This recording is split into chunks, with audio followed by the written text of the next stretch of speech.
Assalamualaikum warahmatullahi wabarakatuh.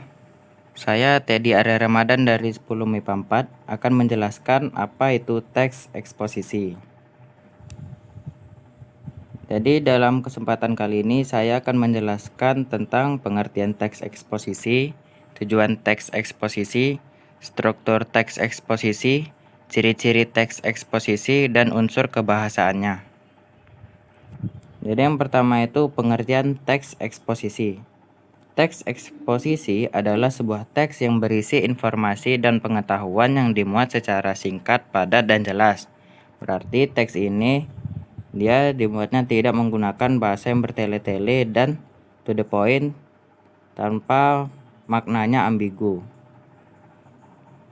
Tujuan dari teks eksposisi ini untuk menjelaskan informasi tertentu agar bisa menambah ilmu pengetahuan pembaca, sehingga dengan membaca teks ini maka pembaca akan mendapatkan pengetahuan secara rinci dari suatu hal atau kejadian.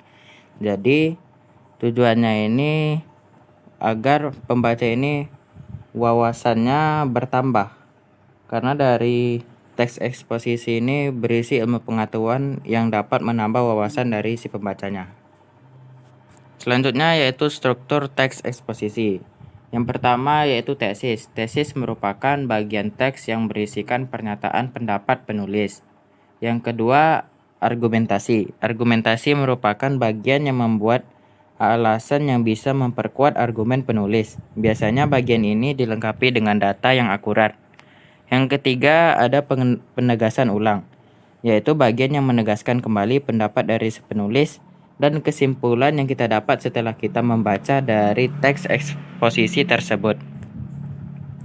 Selanjutnya ya, ciri-ciri teks eksposisi.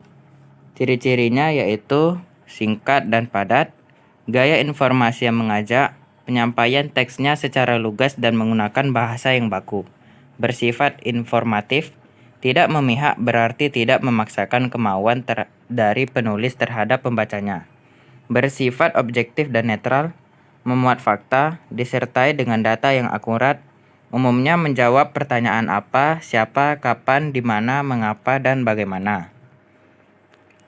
Selanjutnya yaitu unsur kebahasaannya.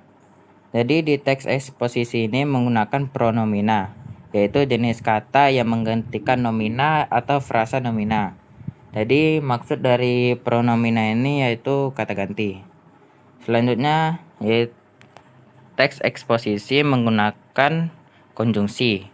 Konjungsi dapat digunakan dalam teks eksposisi untuk memperkuat argumentasi. Yang ketiga, memakai leksikal tertentu atau kata yang mengacu pada kamus. Merupakan kata yang mengacu pada benda, baik nyata maupun abstrak, dalam kalimat berkedudukan sebagai subjek. Mungkin sekian yang dapat saya sampaikan. Terima kasih.